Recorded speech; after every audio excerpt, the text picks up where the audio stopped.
Buongiorno, benvenuti once again. This is Giuseppe with ItalianCookingClass.com. Thank you for joining us today. On this episode, what we're doing is a really simple, lovely, wonderful recipe called Panna Cotta. Very simple dessert. It takes next to no time at all, as most of our recipes do. That's why they're so simple, and so we can focus and generate all the connection and love into the food more so than think about what you've got to do and make it too complex. But it is just a very simple recipe. My boy keeps mucking around the background there, but what we're doing here is a Panna Cotta. Now, Panna Cotta means cooked cream. So that's basically what it is. It's cream, some milk, though the actual recipe generally with cream on its own, but we like to add milk just to thin it out a little bit.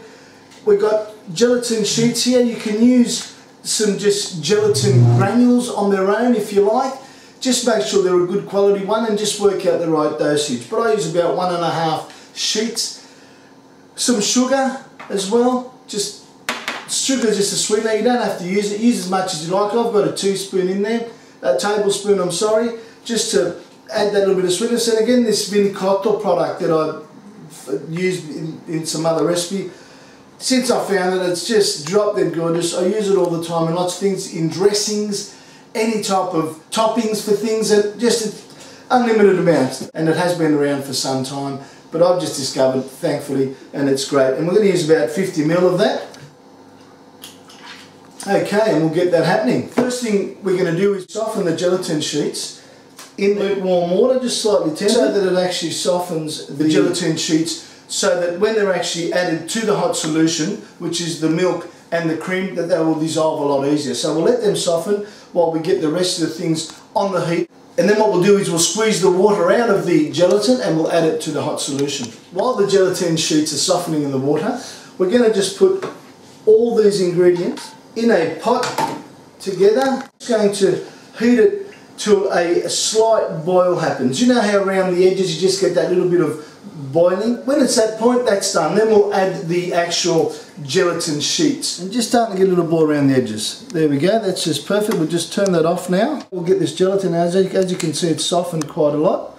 We'll just squeeze the excess water out, not too hard, otherwise you will squeeze the gelatin through your fingers. Put that straight in there like that. Keep stirring that and make sure that it does totally dissolve. Panna Cotta is meant to be really soft and delicate, so that when you cut through it, it doesn't feel like rubber, or you know, or a lolly, a jube lolly. You want it to be nice and soft and just delicate and just melt in your mouth. That's why we're using only a small amount of gelatin sheets. We're going to pour them in some moulds. Now, any moulds are good. If you've got the little plastic moulds, as they have in restaurants, it's great. Or use some cups or some ramekins or anything that you like. I'm going to use some ramekins, and we'll do that right now.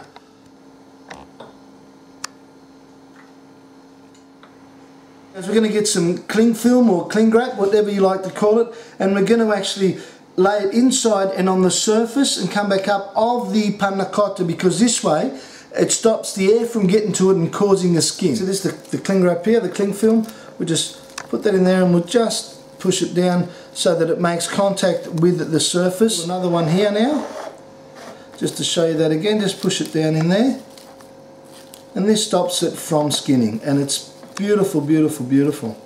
We can put them in the fridge overnight or between 4 and 6 hours, depending, because it does take a little bit of time to set. Depending on the volume that you made, it'll actually vary the time that it takes to set. So this should take between 4 and 5 hours, because sometimes they're going to feel soft, but they're just got to be a little bit nice and spongy on top. Or if you stick them in the freezer, if you want to knock them out within an hour or so, stick them in the freezer, but just keep your eye on them, because you don't want them to freeze over. And if they do freeze over, just put them in the fridge to let them thaw out at the fridge temperature.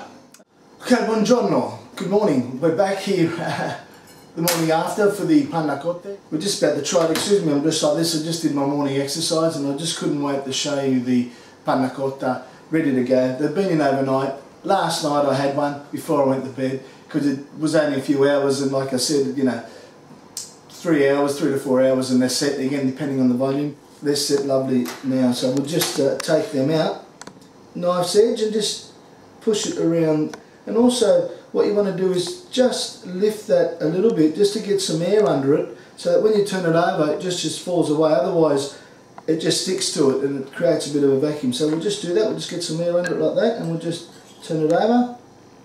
And there it is, there's one. And you can fill the ramekin more if you like, just to give it a bit more height. Exactly the same thing.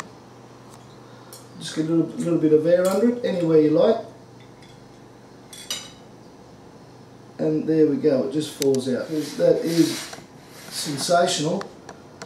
If it was a little bit higher, it would have probably fallen out and held its structure a bit better. But you can see there how wobbly it is and it's not firm. It's just like a nice little delicate piece of jelly. And you can even see some of the Vincotto has actually come through and settled on the top. Look at that, how soft that is. That's just going to melt in your mouth. It might be a little bit sweaty, I apologise.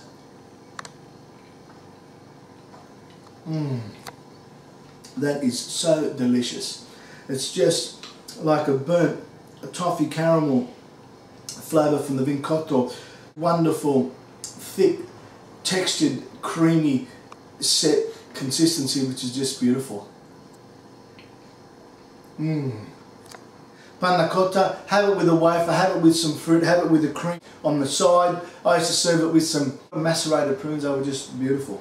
But this is Panna Cotta with the Italian cooking class, al Vincotto. There will be a link on the bottom of the description of this video to that Vincotto. Click on it, folks. Go check it out because it is a wonderful product, genuine made with just lots of love and passion. Thank you very much. We'll see you next time.